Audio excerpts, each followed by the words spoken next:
Good evening, everybody, or good morning in Singapore. So the class has been interrupted a bit, kind of the whole last year. Yeah, and it'll be interrupted again in the winter, but for right now, we will continue on. And so I had it marked that we were on page 296, the Buddha Nature according to the Madhyamaka School.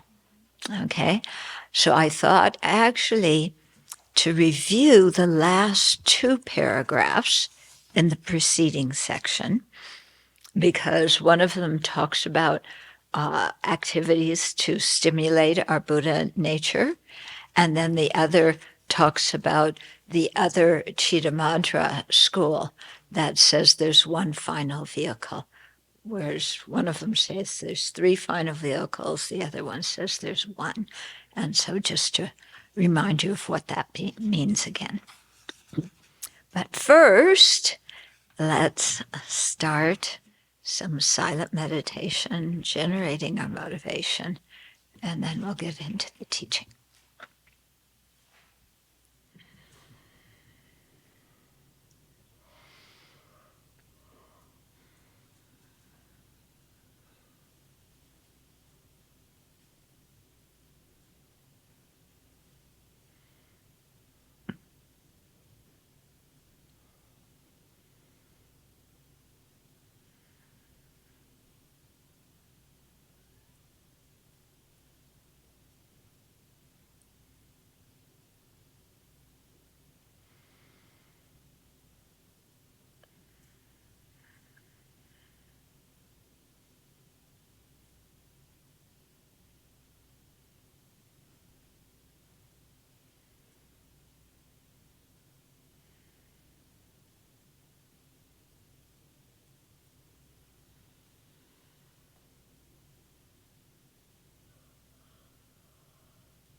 So let's generate our motivation.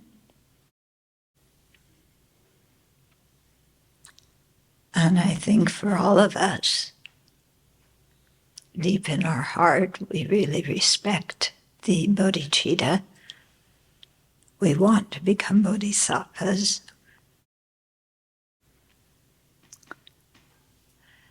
We really want to be able to have impartial love and compassion for all beings. You know, that sincerity of motivation is in there. But sometimes we all know that the afflictions, the self-centeredness take over, and it becomes difficult to act in accordance with what our deepest motivation is, because we have these innate and acquired afflictions that rise up very powerfully in our mind and interrupt.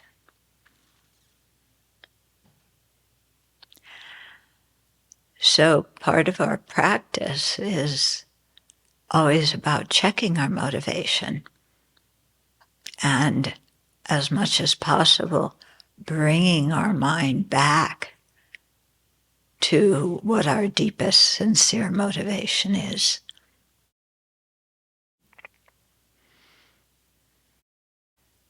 And then, of course, being able to catch it when we're acting in the opposite way. And again, bringing our mind back. So during the day, before and after so many activities, we generate bodhicitta and then dedicate the merit in line with bodhicitta, aspiring for the awakening of all sentient beings, which will depend on our attaining awakening too.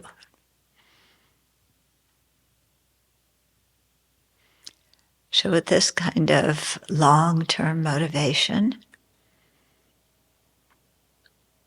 that is there in our heart, sometimes it gets obscured, it gets ignored, but it's there.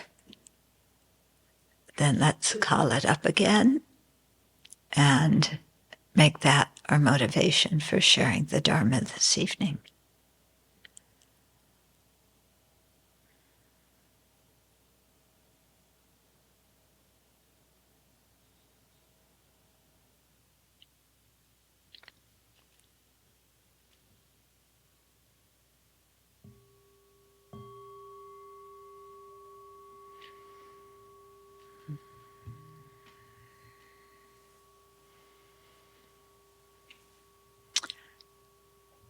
So am I right in saying that somewhere deep in there, our sincerest motivation is to become bodhisattvas and to have infinite, impartial love and compassion for all beings?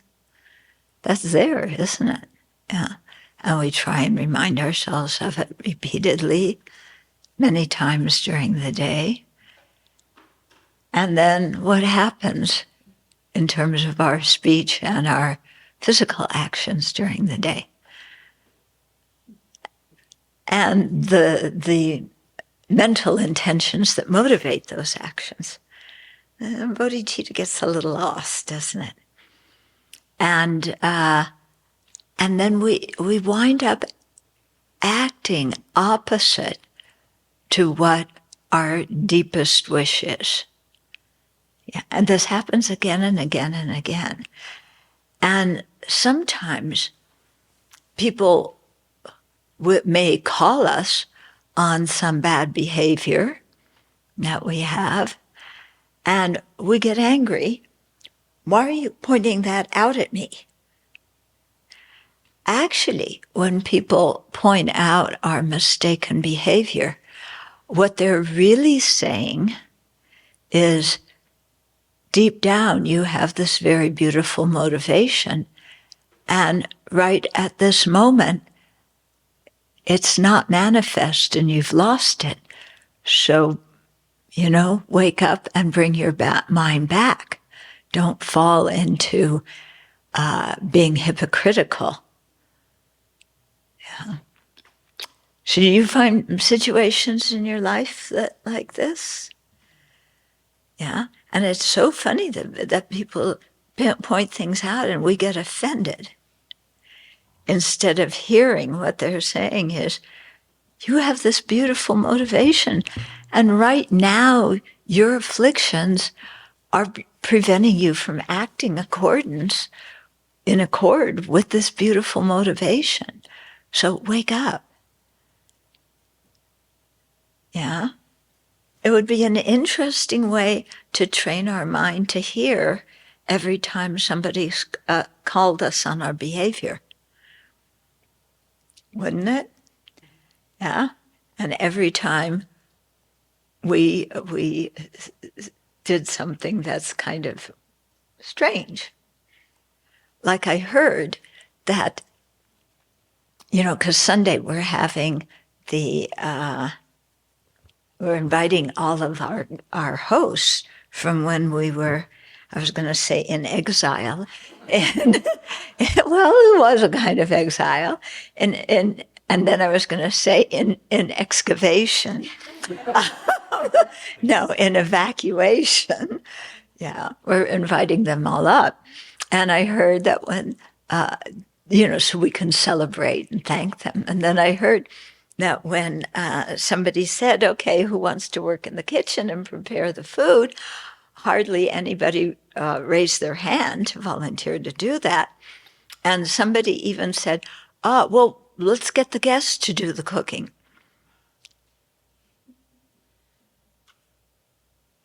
Get the guests to do the cooking when we're inviting them to celebrate their and thank them for their incredible kindness to us. Okay, so at that moment, what happened? Yeah, the beautiful motivation got lost somehow, and the mind came up, the usual mind of, I don't want to do it. I don't feel like it. Somebody else can do it. Yeah. But if somebody says something at that moment, then we feel, oh, somebody's shaming me. Why are they shaming me? Why are they pointing out my mistake? They do the same thing. Why are they pointing at me? I'm always getting picked on. You know the story. Okay? But if we heard it in a different way, like that, what that person's saying is, you had a beautiful motivation, invite all these people to come up, and we're going to share our incredible gratitude and appreciation for them for taking us in at the snap of the fingers and keeping us there for a week, and somebody's saying, yeah, you have that beautiful motivation. Come back to it. Don't let the self-centered thought, kidnap your motivation.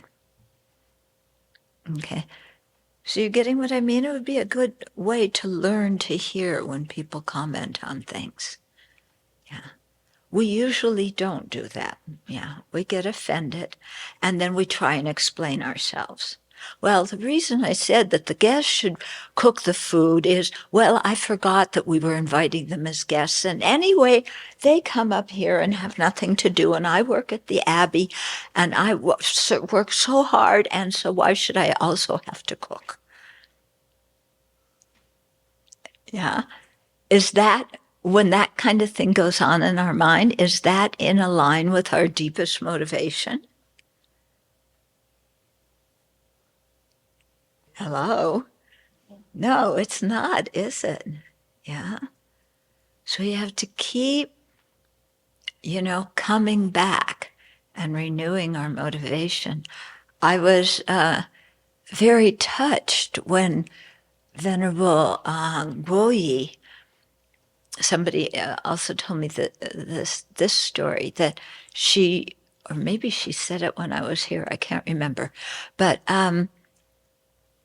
that, sometimes because she was being the director of their whole big organization, all sorts of problems would come up and she wouldn't know how to deal with them. Yeah. And people were coming and knocking on her door.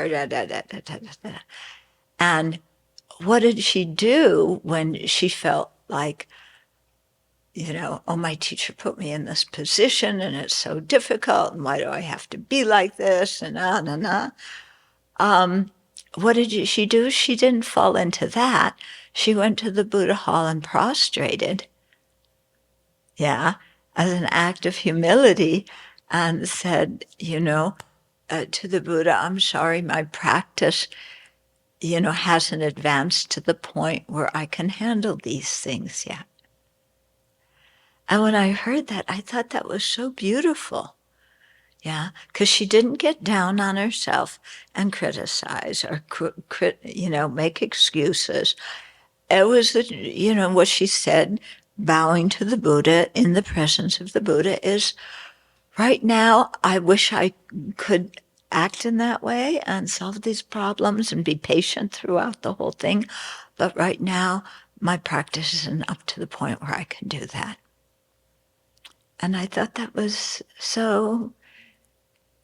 it was so humble and so true, to be able to say that and know, Oh, if I only had more compassion.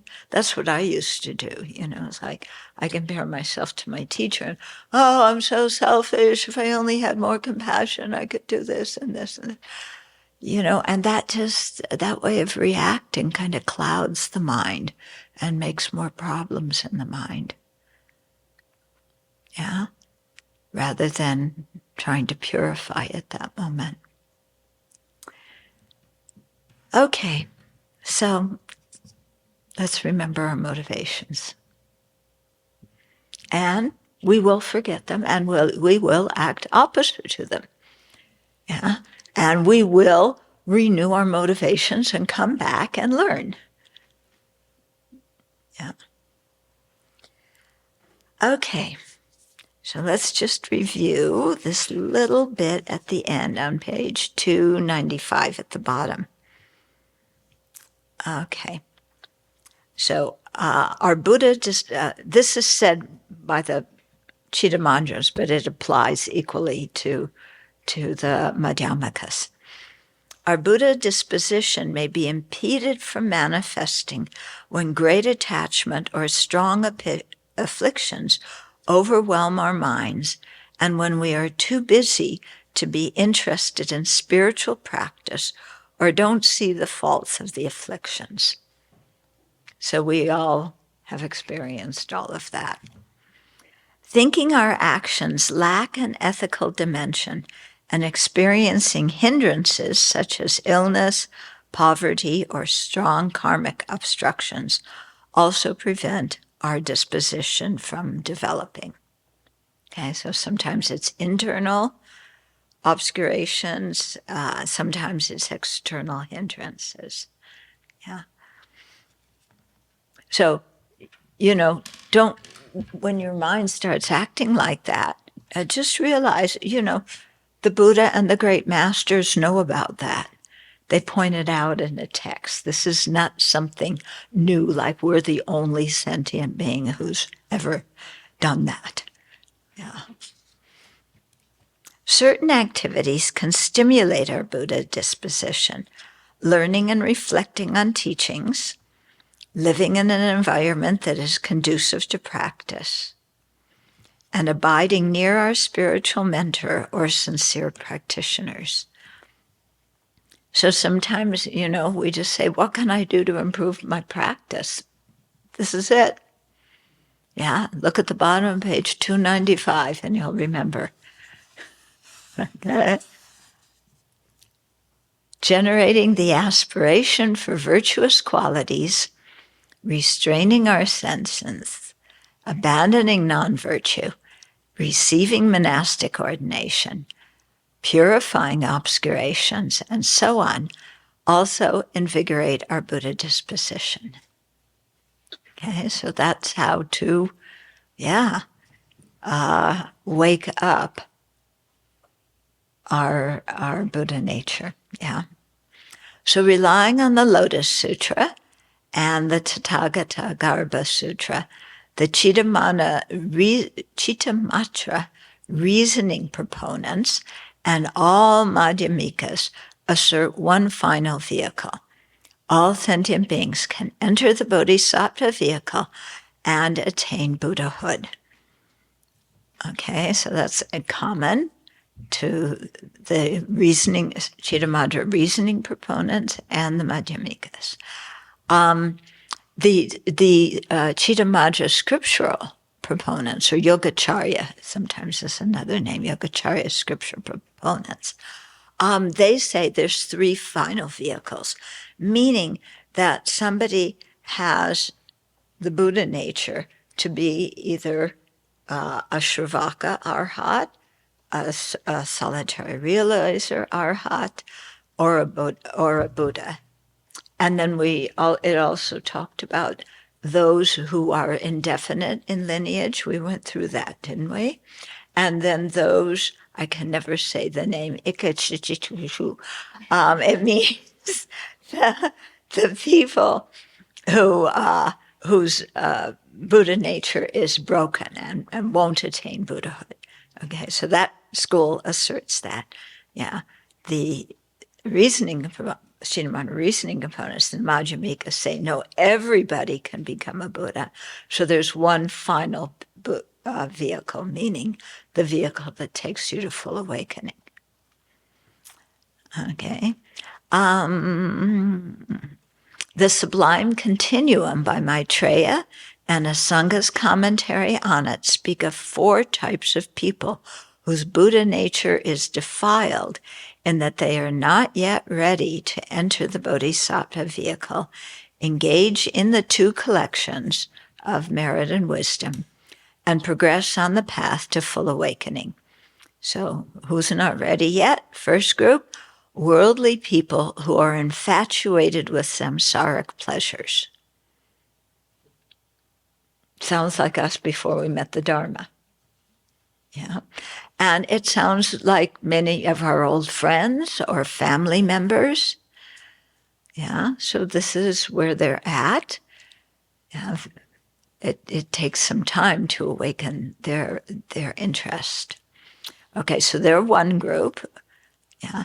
And then the other group are non-Buddhists who hold wrong views, Shravakas and solitary realizers.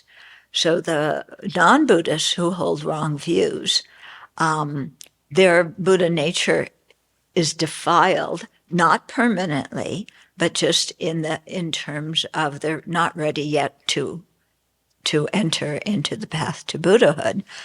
So clearly people, non-Buddhists with very big wrong views, like saying, there's a permanent creator, or we are hardwired with afflictions. It's impossible for sentient beings to overcome our self-centeredness, these kind of wrong views, yeah?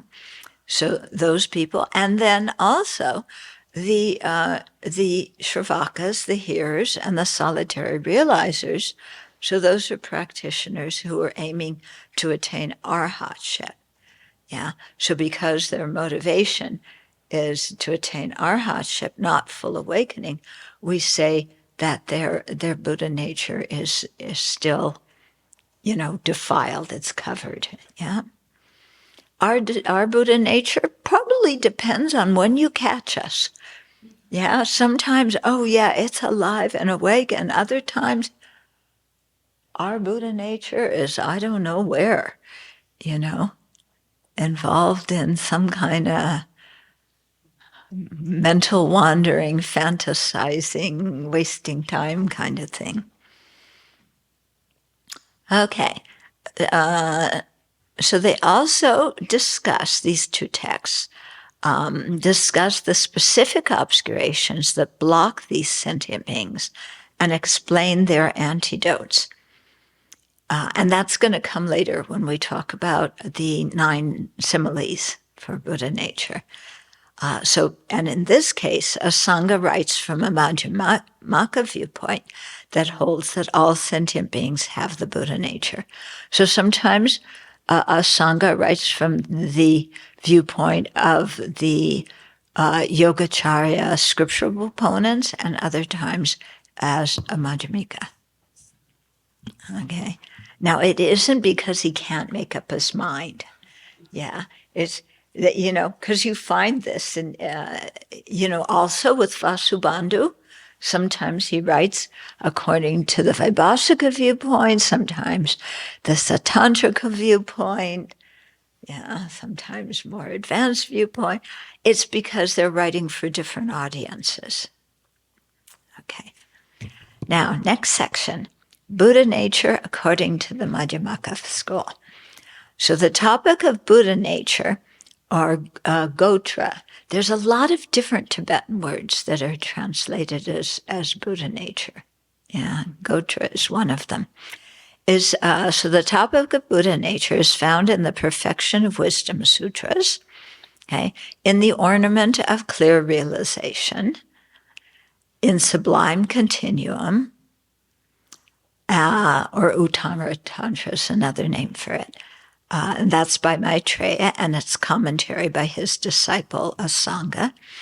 It's also found in the Bodhisattva grounds, or the Bodhisattva Bhumi, and other Mahayana texts.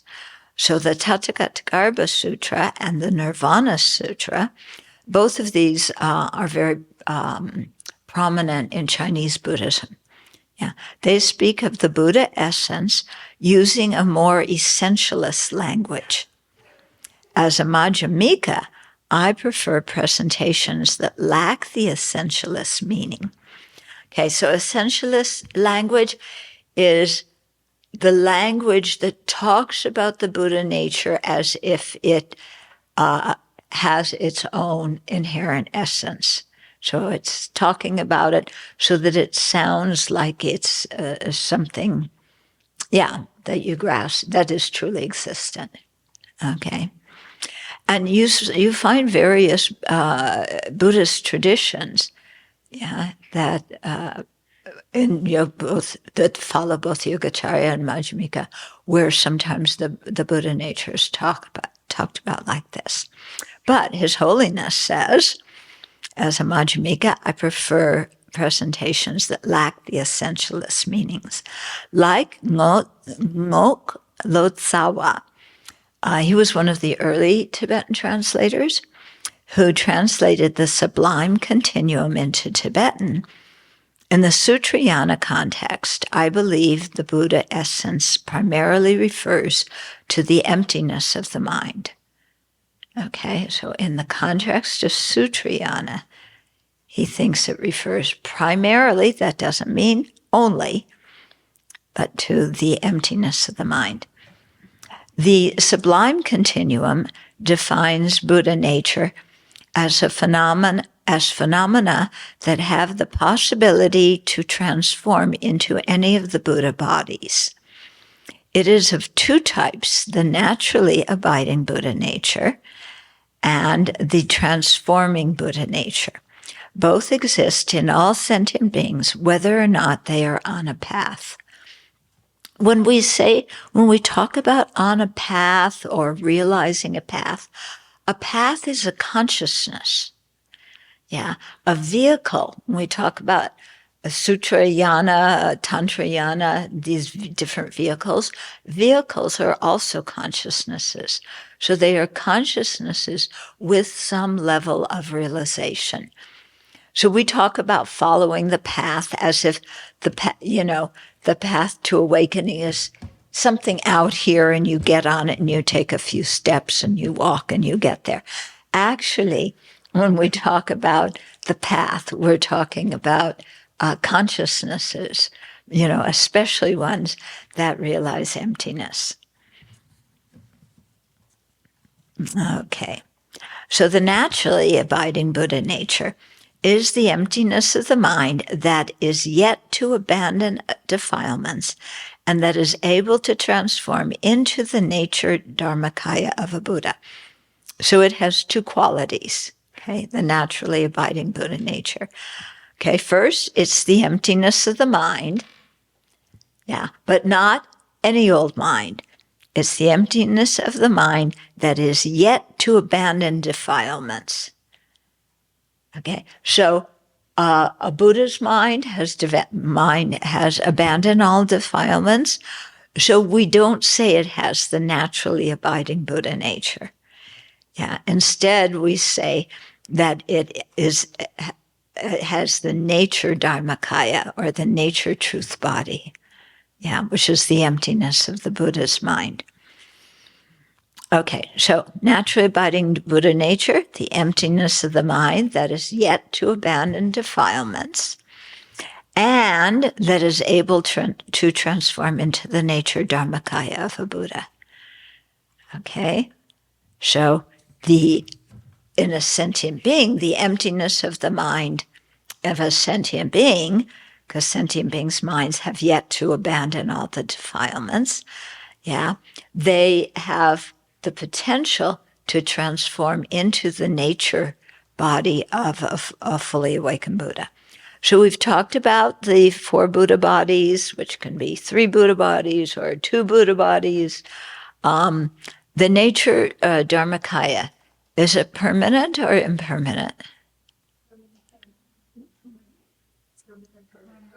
It's permanent, okay. And the emptiness the naturally abiding Buddha nature in a sentient being, is that permanent or impermanent?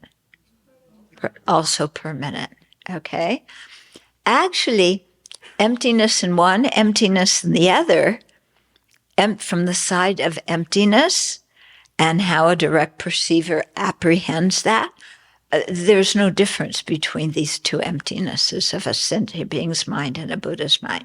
However, because, and we talked about this a long time ago, that because one mind, which it is the emptiness of, has afflictions, and the other mind that it is the emptiness of doesn't have afflictions, then one, we say, is naturally abiding Buddha nature, that will be transformed into the nature truth body of a Buddha. Okay? So the emptiness of a sentient being's mind is the naturally abiding Buddha nature. It's the emptiness of a sentient being's mind. That the mind that it is an emptiness of is a mind with pollution. It's a defiled mind. It's a sentient being's mind. Okay? So from that perspective, let me finish. Then the nature truth body of a Buddha is the emptiness of a Buddha's mind, which has eliminated all defilements. From the viewpoint of those two being emptiness, as perceived by a direct cognizer, there's no difference. Okay? But one is the emptiness of a defiled mind, one is the emptiness of a pure mind. So in that respect, they are different. And in that respect, we say that the emptiness of a sentient being's mind gets purified when that sentient being's mind gets purified. Okay? Because initially it sounds like, what? We have the emptiness. We as sentient beings, our mind is empty of true existence. That's the same emptiness of a Buddha. Why are you telling me that it's defiled? Because it's the emptiness of a defiled mind, not an emptiness of a purified mind. Okay? So, Sakya Pandita described this, the naturally abiding Buddha nature, as the unchanging nature of the mind. So that, of course, would be emptiness. In Treatise of the Middle Way, Nagarjuna notes that whatever is the nature of Tathagatas is the nature of sentient beings. So here he's going to be saying that the emptiness of those two minds is the same. So he said, whatever is the essence here means nature, not permanent essence. Whatever is the essence of the Tathagata, that is the essence of the transmigrator. The Tathagata has no essence. The transmigrator has no essence. What does it mean? He just said whatever is the essence of the Buddha, of the Tathagata is the essence of the transmigrator. So he's saying they both have, the essence. And then in the last two lines, he says neither of them have essence. What in the world is he talking about? Does essence have the same meaning in the first two lines and in the last two lines? What does it mean in the first two lines?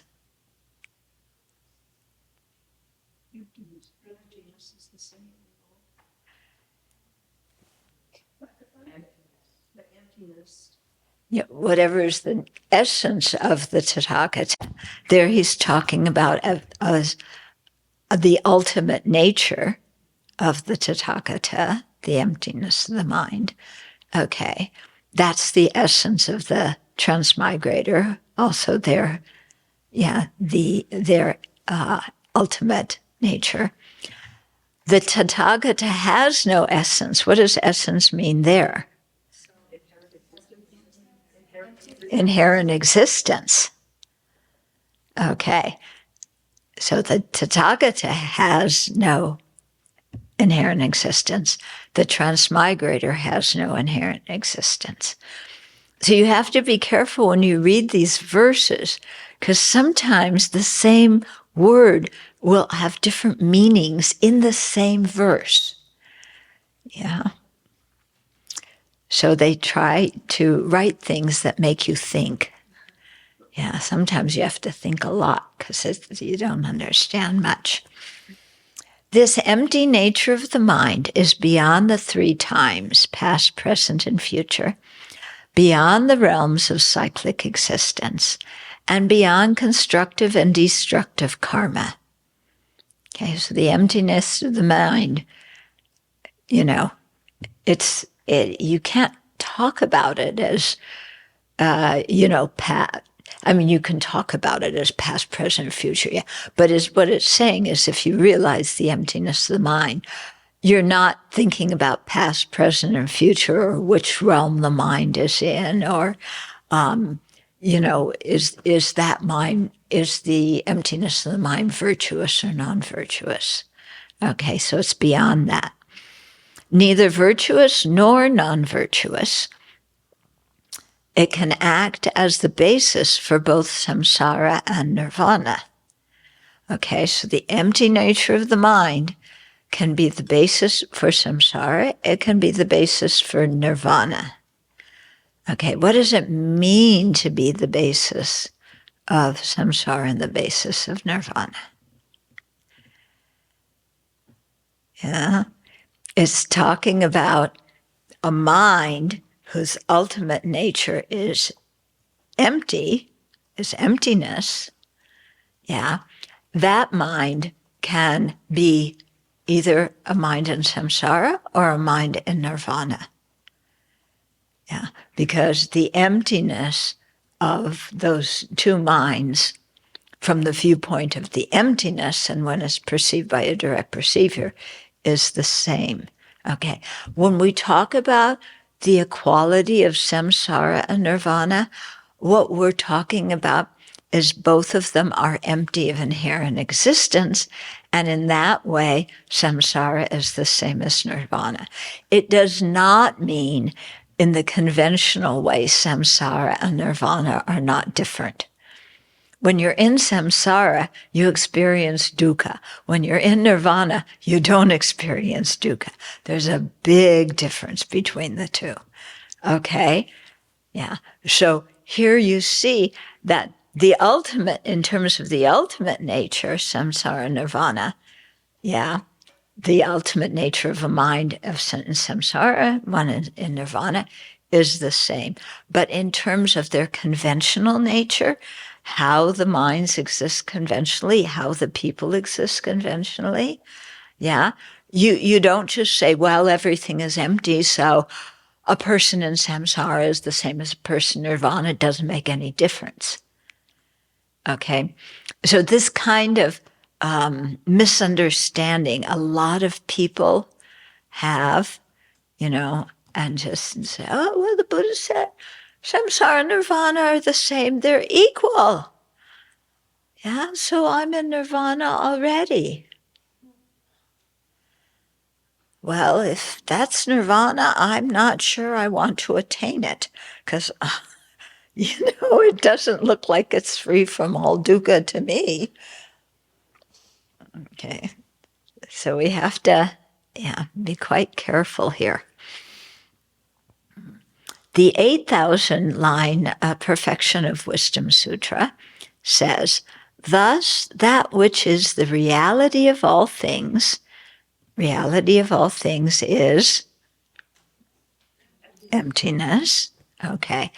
The reality of all things is not past, nor future, nor present. Okay? Whatever is need, in other words, when you are directly perceiving emptiness, there is no awareness in your mind of I'm in the past, or this is the past Buddha emptiness, this is the present Buddha emptiness, or the present emptiness of mind, this is the future emptiness. There's no thought going on like that in your mind, okay? So it's neither past, present, nor future. Whatever is neither past, present, nor future is utterly free from threefold time. Yeah. Cannot be transferred, not objectified, not conceptualized, and not cognized. So you can't transfer that emptiness or that or the realization to somebody else. It's not objectified. It's not inherently existent. So emptiness itself is not inherently existent. It's when it says not conceptualized, well, we can conceptualize emptiness. We're talking about emptiness right now. We're conceptualizing it. What it means when it says it's not conceptualized is that the experience of realizing emptiness directly, cannot be expressed in words, or it cannot be expressed via a conceptual appearance or anything like that. Yeah, we can talk about it, blah, blah, but that is not, talking about it is not the experience of it.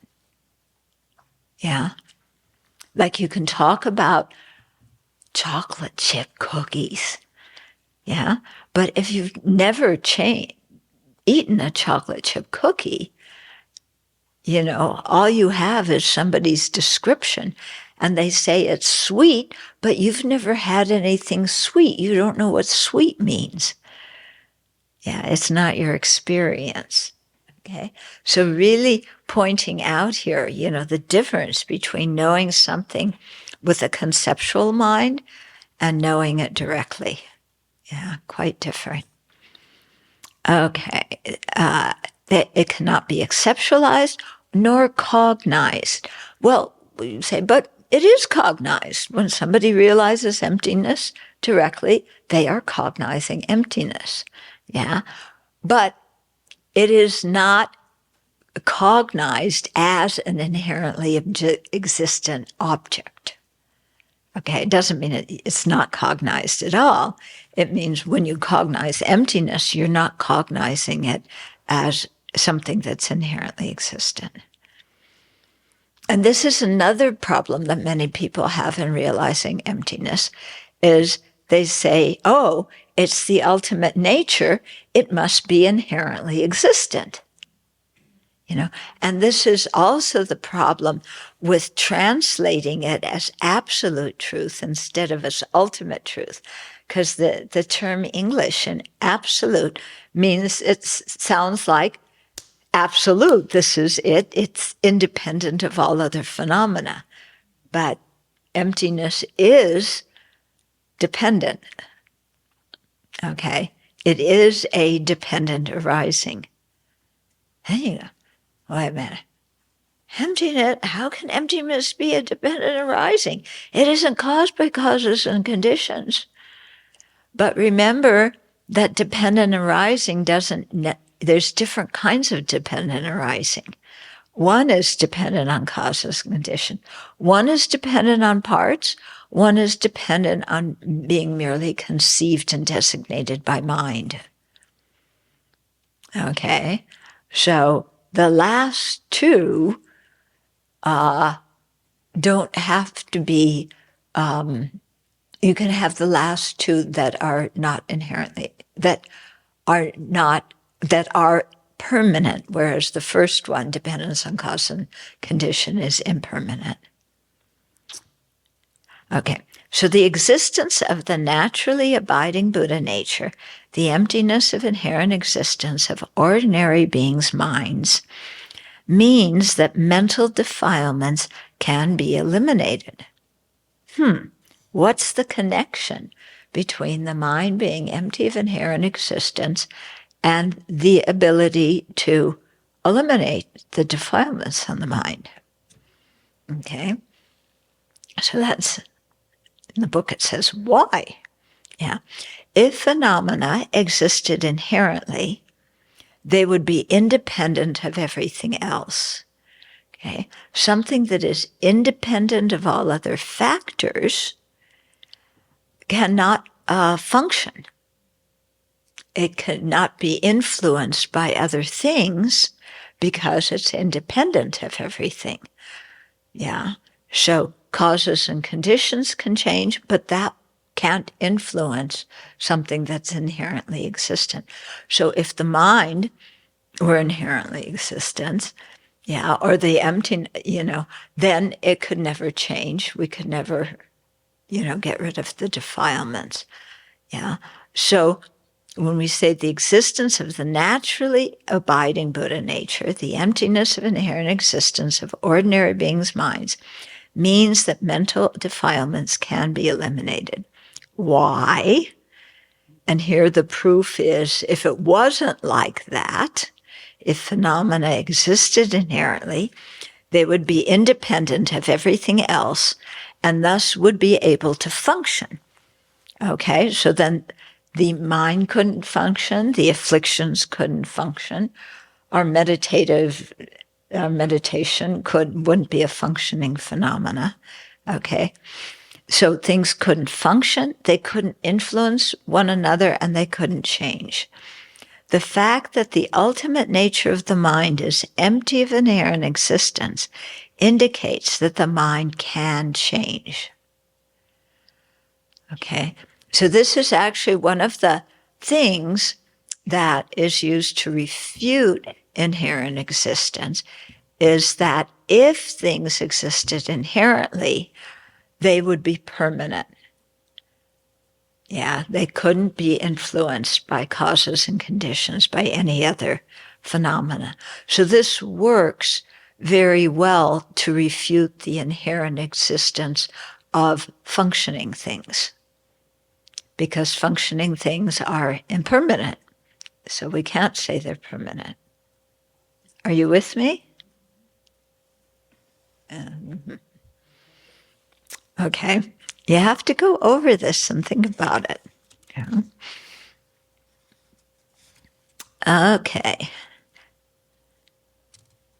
So the fact that the ultimate nature of the mind is empty of inherent existence indicates that the mind can change. In addition, so when you get, alarmed, oh, I'm acting out of my afflictions again. I can't change. I'm trying so hard to change and nothing is changing and I'm doing the same. So stupid agios again and again. Remember this. Yeah.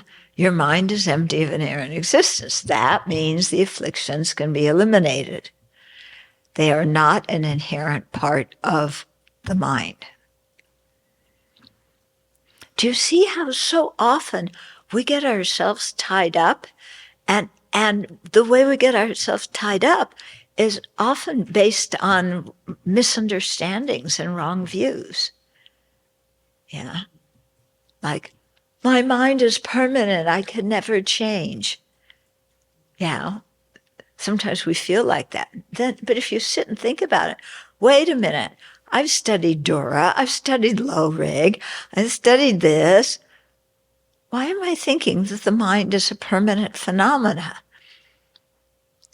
I know that it's dependent on causes and conditions. I know that it can change. Yeah, we need to remind ourselves of these things sometimes. Okay, in addition, all defilements are rooted in fundamental ignorance, the erroneous mental factor that grasps all phenomena as possessing an inherent reality. This erroneous grasping gives rise to attachment, anger, and all other afflictions, and supports virtuous, polluted mental states as well. So even though we may act as ordinary beings with a virtuous mind, that mind is still polluted by at least the latencies of inherent existence. So sometimes that trips us up. Wait a minute, I did something virtuous. How can you tell me my virtuous mind is polluted and it's still the cause of samsara? It's virtuous. Shouldn't all virtue be the cause of nirvana? Well, if it's polluted virtue, it's still the cause of samsara because it's virtue created under the influence of either ignorance or the latency, the seed of ignorance. Okay. Yeah, when I first heard about this, I was mad. Yeah. Well, I was we were at one of His Holiness's teachings, and I saw Geshe-la there. And we were discussing one thing in the Lamrim Chenmo when he talks about, polluted virtue being the cause of samsara. I said to Geshe-la, how can that be? That's, yeah. So we had a big debate about it. And then I think we went to see Geshe Topke after that. He settled it. So, yeah.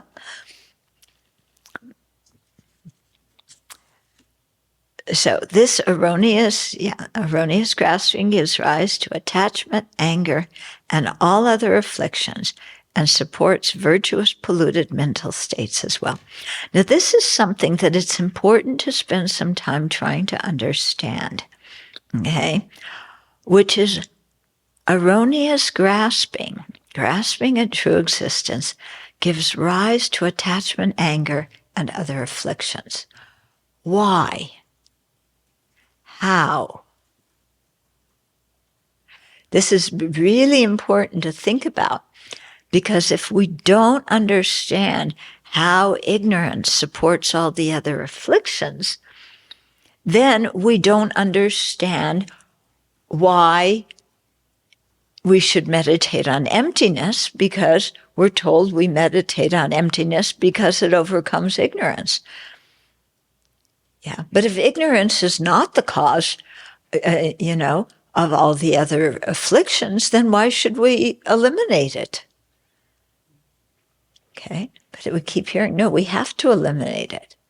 Why? It causes the other afflictions, and the other afflictions create the karma, and the karma throws us again and again in samsara. Okay, but to really sit with your own experience, yeah, and try and tell when you are grasping at inherent existence, and then try and see, well, why does this kind of grasping make other afflictions arise? Getting what I'm saying? Okay. So what's an example of when you're grasping at inherent existence? Anger. Yeah. Okay. Well, not just anger. Okay. Let's just say you're getting mad at somebody. Okay. So how is grasping at inherent existence related to your anger towards somebody? You think they're inherently a jerk and you're inherently right. And yeah, that's just how things are and always will be. What does it mean to be inherently right? It means I'm above blame and I didn't do anything wrong. So that justifies the anger, that it's reasonable. Okay. Okay, but how does grasping at I make you inherently right and make your, how does it connect to your anger? Because there's these two separate entities that are not connected, and you can say one is this way and the other is that way. What are the two separate entities here? Me and the other person. Okay. So you're separate phenomena. That's true. You're separate phenomena. Then why do you need to get angry at them? Because there's no connection there. They're inherently existent, independent entities. Yeah, so then you have no relation. Why get mad at them? Yeah, doesn't make sense.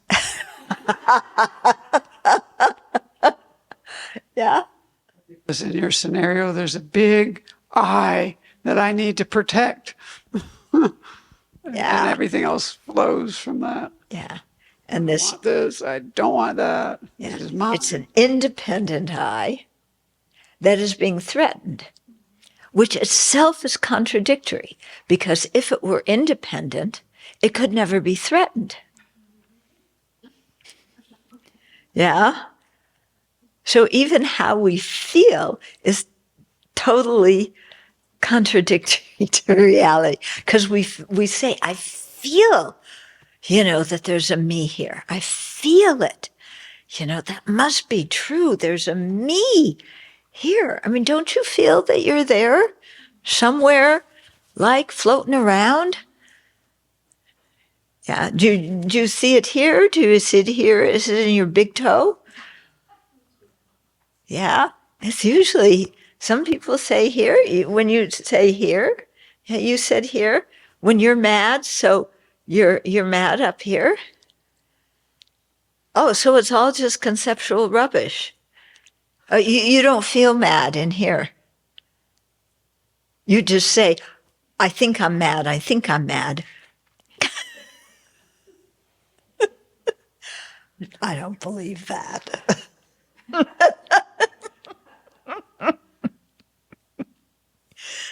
Observe. Observe, yeah. Sometimes it does feel like it's here, but if you look closely, yeah, when somebody said something hurtful to you, it's here. Yeah. Are you inside there? Yeah. Are you inside here? Yeah. Are you inside here? But you just said that's where you feel things. There's not a little homunculus there? Oh, there is. Okay.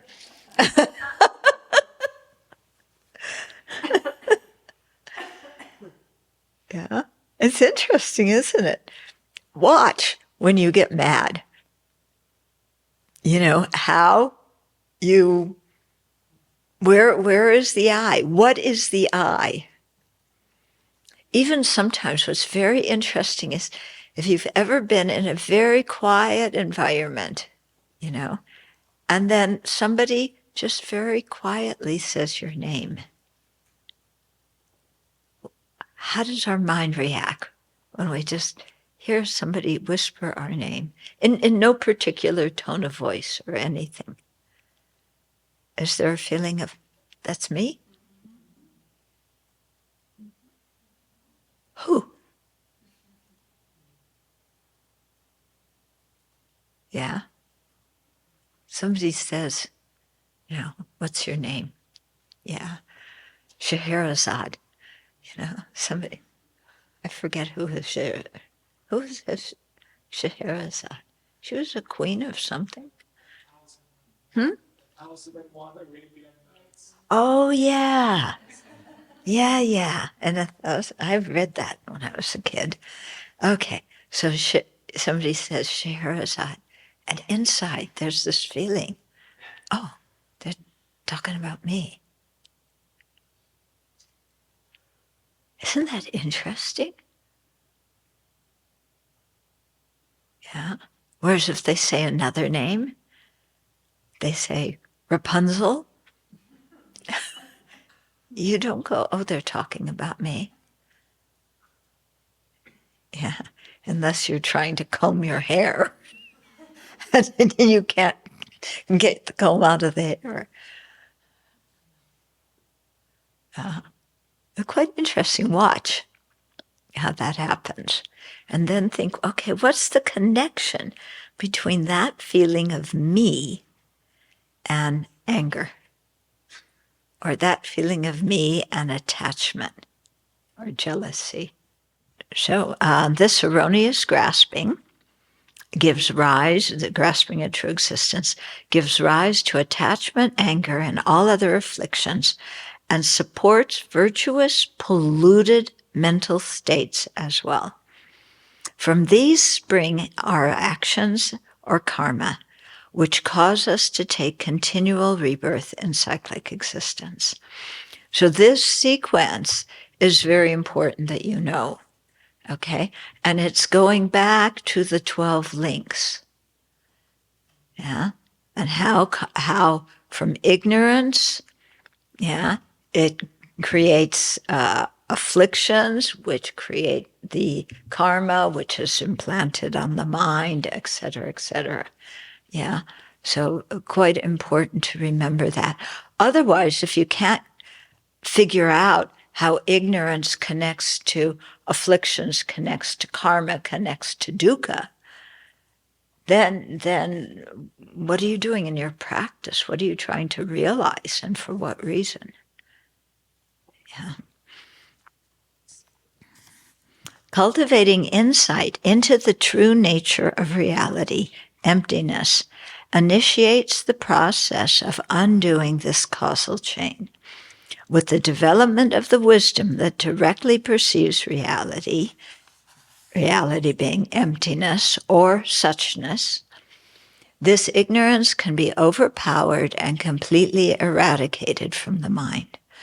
The defilements are not embedded in the ultimate nature of the mind. They too lack inherent existence, so when the antidote of the wisdom directly realizing emptiness is applied to them, they can be removed from the mind.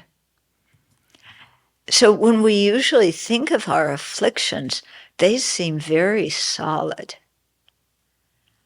Yeah. I have such a problem with anger. Or I'm really pissed right now. Yeah. It's so solid, isn't it? Yeah. But what is it? What is it? Yeah. And in whose mind?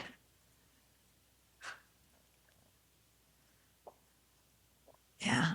What is anger? We say, oh, well, it's we know the definition, don't we? Yeah, what's the definition of anger? Exaggerating the negative qualities of someone or something. It's not just exaggerating. It's based on exaggerating. And what does anger do? It seeks to push away or destroy whatever it thinks is causing that. But it's based on exaggeration. So is there a little thing inside of you that is called anger?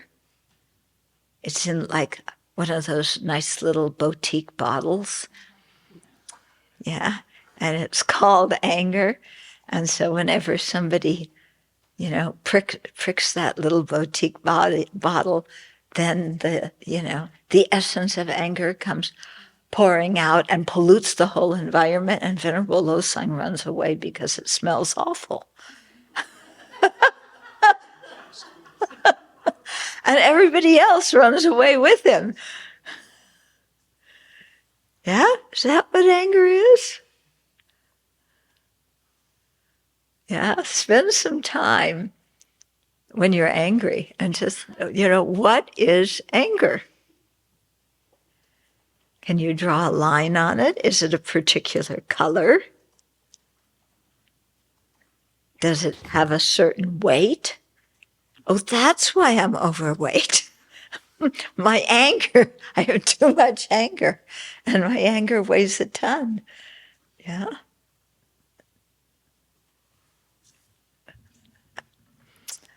Okay. Okay, on the basis of recognizing the naturally abiding Buddha nature, which is also called natural nirvana, or the emptiness of the mind, okay, we can attain the nirvana that is the total pacification of mental defilements. So natural nirvana, remember, is the emptiness of the mind. Yeah, that can be a polluted mind. Yeah, but by realizing that, we can attain the a different kind of nirvana that is the total pacification of the defilements. Okay, so that's true cessation. A Buddha's nirvana is non-abiding nirvana, the full purification of the naturally abiding Buddha nature. So the naturally abiding Buddha nature is fully purified. Yeah, it becomes the non-abiding nirvana of a Buddha. In some texts, the emptiness of the mind is called a cause of Buddhahood. Is emptiness a cause of anything? Why not? It's permanent. Yeah. So in some texts, the emptiness of the mind is called a cause of Buddhahood, in the sense that meditation on emptiness purifies the mind of defilements and leads to Buddhahood. So you find this kind of thing a lot. You know, some text will say, like this, emptiness is the cause of Buddhahood. And you go, no, that's not right, you know? Why, this is some, you know, high exalted pandita saying that. He knows it's not right. Okay, so then you have to say, well, what does he really mean? He really means when you meditate on emptiness and realize emptiness, that consciousness, that path of the mind becomes a cause for Buddhahood. Okay. However, emptiness is not an actual cause because it is a permanent phenomena that does not change or bring results. Okay. Now, so now you know all about the natural Buddha nature. Yeah. The naturally abiding Buddha nature. Got that down pat? Yeah. You don't know what it is. You have it, but you don't know what it is. But, you know, well, okay. Okay. Now we're going to talk about another kind of Buddha nature. Okay. The transforming Buddha nature. So this is the seed for the unpolluted mind. Okay. So it's the seed. Remember, seeds are not virtuous and not non-virtuous. They're neutral. Okay? It's the seed for the unpolluted mind. That's the transforming Buddha nature. It consists of conditioned phenomena that can transform into a Buddha's wisdom truth body. So it can be either a neutral phenomena or a virtuous phenomena. Non-virtuous phenomena cannot be transformed into a Buddha's truth body. Okay. The transforming Buddha nature includes neutral mental consciousnesses, yeah, as well as virtuous mental factors such as love, compassion, wisdom, and faith, and other virtuous mental states, such as bodhicitta, that are progressively developed as a bodhisattva progresses through the 10 bodhisattva grounds. So there's a whole bunch of different things that are the transforming Buddha nature.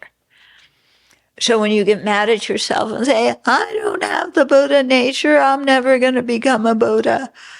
Yeah, come back and read this and see how many things that are in you right now that are the transforming Buddha nature. Yeah, which have the potential to become a Buddha's omniscient mind. So the transforming Buddha nature also includes consciousnesses that form the collection of wisdom, which is the principal cause of the wisdom truth body, and the mind visualizing itself as a deity, which is a cause for the Buddha's form body. Okay? So all these are part of the transforming Buddha nature. It is possible to increase these virtuous qualities and mental states limitlessly because their base, the clear light mind, is stable and because no antidote exists that can eliminate them, or eliminate it, the clear light mind. Yeah. Or nothing can eliminate the virtuous minds either. They can temporarily subdue them, so they can't manifest, but they can't eliminate them. At the time we become Buddhas, our naturally abiding Buddha nature will become the nature truth body of a Buddha, and our transforming Buddha nature will become the wisdom truth body of a Buddha. Okay? So both those Buddha natures become the two Buddha bodies. Okay. Which of the 7 types of awareness can be included in transforming Buddha nature? This was one of my questions when I was writing this. Okay, because you study low reg, you study different kinds of awareness. Well, which ones can become, part of a Buddha's mind and which ones can't? So wrong awarenesses such as resentment, self-grasping ignorance, and the mind that fantasizes being a star athlete without creating the causes. And so many other fantasies that we spend our mind on, okay, our time on. These are not Buddha nature. Okay? So, it's kind of, you go to so many kind of, not therapy, but New Age kind of things. And, what do? You do some yoga, then you lie on your back and you you imagine you're there on the beach and it's just the right temperature and there's no hurricanes. Oh, what beach is this? And there's no hurricanes, and Buddha Boy is there, and he's in a really good mood, and I'm just so peaceful. Is that a virtuous mind? Is that a virtuous mind? No, why not? You feel happy. When you feel happy, shouldn't it be virtuous? Does being happy mean you have a virtuous mind? What is that mind? Attachment. Yeah. Have you spent a good chunk of your life fantasizing different things? Yeah. And then saying, but it makes me feel so good. So it must be good. Because when I'm angry, I feel bad, and anger is a non-virtuous mental factor. So feeling happy means it must be a virtuous mental factor. Okay. We try to trick ourselves sometimes. Okay. Okay. So those, wrong awarenesses, self-grasping ignorance, and all these fantasies of attachment, okay, are not Buddha nature.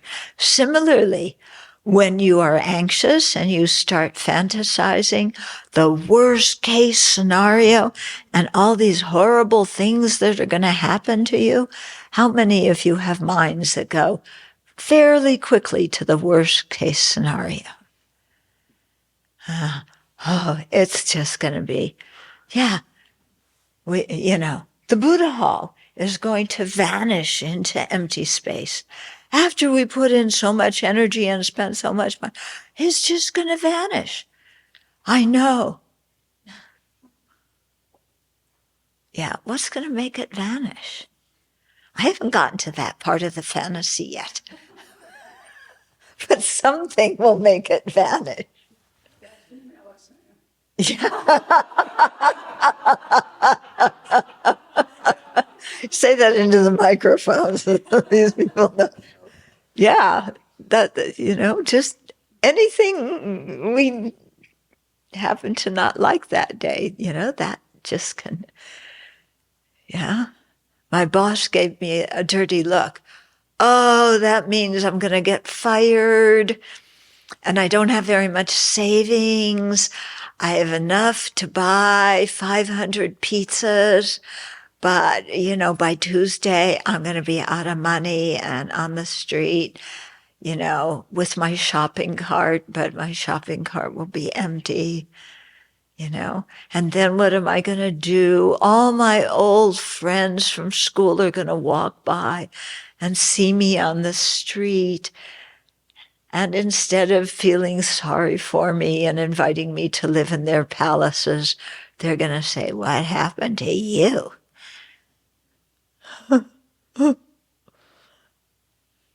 Right? Yeah, you have it all played out. Okay. God. It's amazing what our mind does, isn't it? Totally amazing, the stories we make up. Yeah.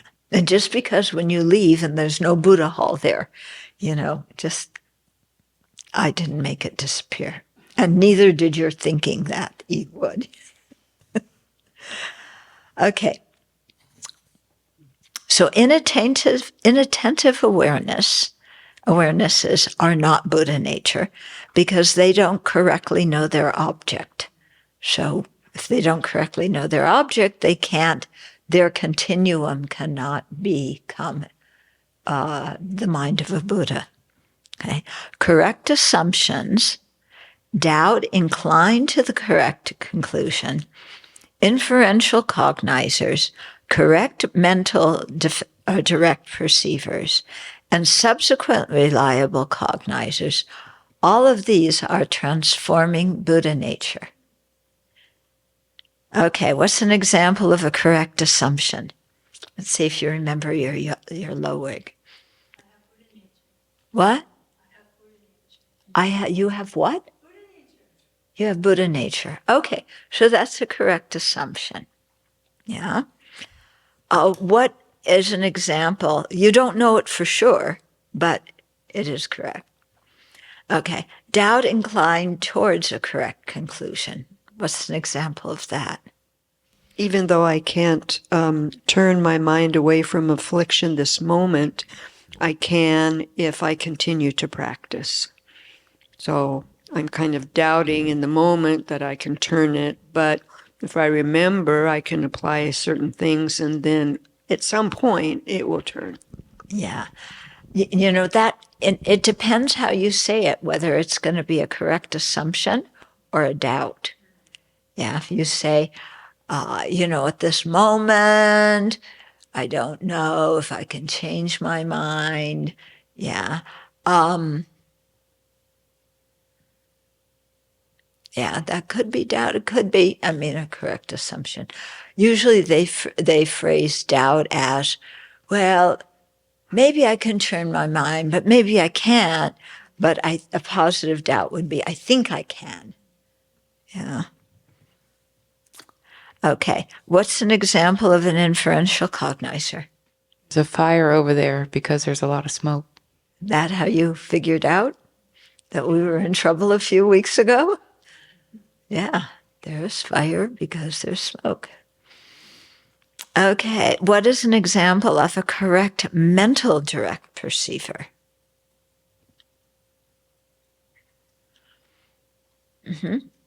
Direct perception of emptiness. Mm-hmm. Yeah, or direct perception of impermanence. Yeah. What about a subsequent reliable cognizer? What's an example of that? What's a reliable cognizer? Our visual consciousness would be one. Yeah, or tell me, describe what our visual consciousness sometimes is reliable, sometimes not. To be a reliable cognizer, it has to correctly ascertain its object. Okay. What is a subsequent cognizer? The next moment the next moment. Okay. So subsequent reliable cognizer, would be, for example, you have an inferential understanding of emptiness, and then subsequent moments of understanding that. Or you have a direct perception of emptiness and subsequent moments. This is all according to Sautantrika. Prasangika would see it differently. So the 5 paths, what are the 5 paths? Accumulation, preparation, thinking, meditation. Okay, good. The 5 paths of the Shravakas, solitary realizers, and bodhisattvas are transforming Buddha nature, as are the 10 bodhisattva grounds. Okay. The emptiness of inherent existence of all these minds is the naturally abiding Buddha nature. Okay, in short, any neutral or virtuous mind that is not free from defilement and can transform into a Buddha's wisdom dharmakaya is part of the transforming Buddha nature. Mental consciousnesses accompanied by manifest afflictions cannot be transforming Buddha nature because they are eliminated on the path.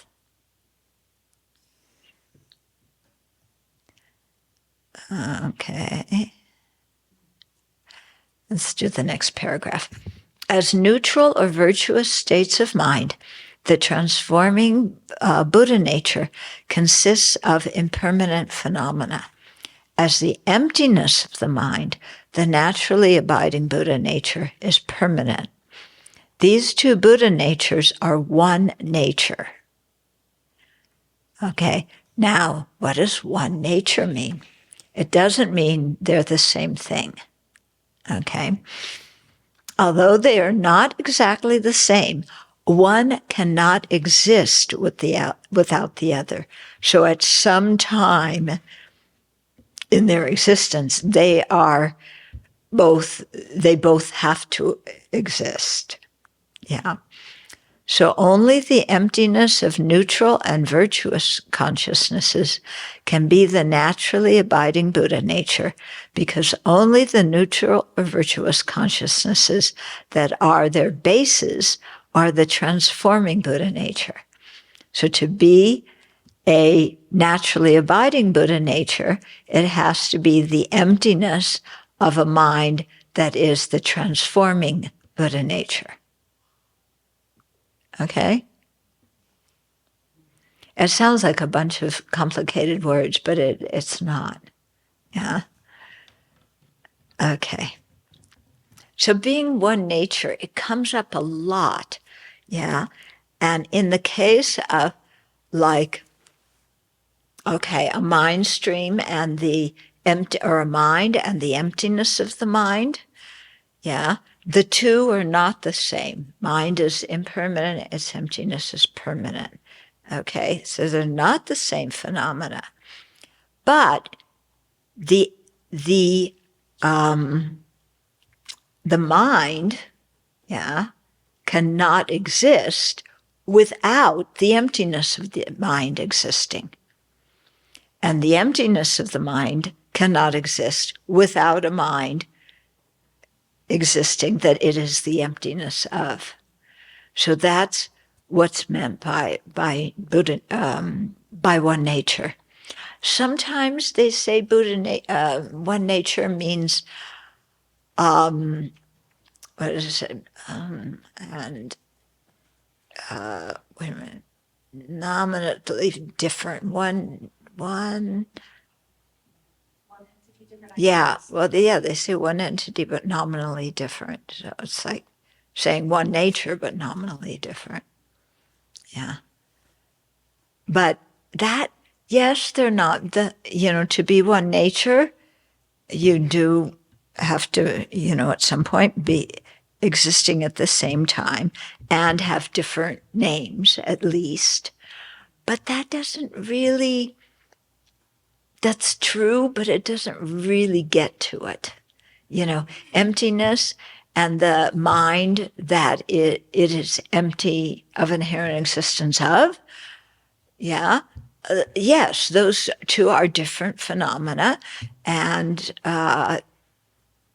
they are nominally different, but they're quite different. Yeah, they're quite different, but you can't have one without the other. Okay, so we'll stop here. Questions? When it lists going through the different 7 types of awarenesses, what can be part of Buddha nature, it clarifies only correct mental direct perceivers, but there's no sense consciousnesses here. So sense consciousnesses can't be part of Buddha nature. Sense consciousnesses can be correct on the conventional level, but they are not correct regarding the ultimate nature. Geshe-la went through this, and yeah. Going back to the assertions of the Yogacara school asserting an inherently existent Buddha nature, how is it different from a soul or a self then? How is it different? So for the Yogacara school asserting an inherently existent Buddha nature, did I understand that correctly? Yeah, because they say that the mind exists inherently. How do they assert that it is different from a soul or a self? Well, this is one of the ways that the Madhyamaka attack them. Usually the Yogacaryas, when they talk about the foundation consciousness, that is what usually sounds more like a soul or a self, because it carries the imprints and it goes from life to life. Yeah, but then that becomes refuted. So let me make sure I understand this right. So if we go back to the definition of the existence of the naturally abiding Buddha nature being the emptiness of the inherent existence of an ordinary being's mind, did I hear this right, that it's more accurate to say that the naturally abiding Buddha nature must be the emptiness of the inherent existence of the neutral and virtuous mental factors of an ordinary sentient being's mind? It's not just of the mental factors. It's also of the primary consciousness. Okay, and all those qualities too that we mentioned. But it's not just the emptiness of the mind. It's the emptiness of those particular qualities. Yeah, it's the emptiness of anything that is mind being defined as that which is clear and aware, and it can apply to mental factors and primary consciousnesses. Both of them are considered minds. Go back to low rig. Yeah, that's not what I'm confused about. What I'm confused about then is if so that what I heard you say, so I'm flipping it the other way. If I heard this correctly, so that of course the emptiness of a mind that is infused with anger at that moment is not the net. No. Well, that emptiness, it's that emptiness is not going to go to awakening. Naturally abiding Buddha nature. Yeah, but you say, well, but it is an emptiness of the mind. But here, when they say the emptiness of a mind of someone who has not yet eliminated the defilements, they're just talking about the mind in general, not everything that is the mind. Venerable, when there is anger arises, there is a solid in grasping of me presence. But how come in the neutral environment, which is like walking, sitting, or even breathing, that object, when there is absent object, that grasping is not there? Because nothing, when you're walking, you're not thinking I. Yeah, you're just, what are you thinking about? The clouds, who knows what. Okay? When you're angry, it's like, they attacked me. So you're really grasping the I at that point. Okay? When you're walking, you may still have the thought, I'm walking, but the thought I'm walking is not necessarily grasping the true existence of the I. The I appears truly existent to the mind, but when your mind is neutral, the mind is not grasping it as truly existent.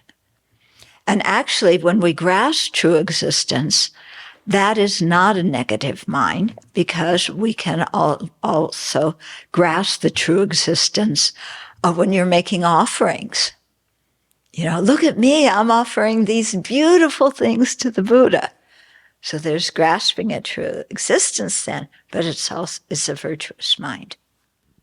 Back on page 297, both quotes, but especially the second one from the 8,000 line Perfection of Wisdom Sutra. Mm-hmm. How would you ever have known what you explained about that verse from reading that verse? What you explained about that verse. Yeah. It's hard to get from the words there. Yeah.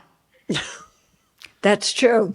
And there's a lot of verses like that. So how do you get to understand that? You read one of the commentaries on the root text. That's why, the masters write the root texts, which are often in verse form. And then they often will write their own auto commentaries on it, or one of their disciples will write a commentary on it, or somebody a few centuries later will write a commentary.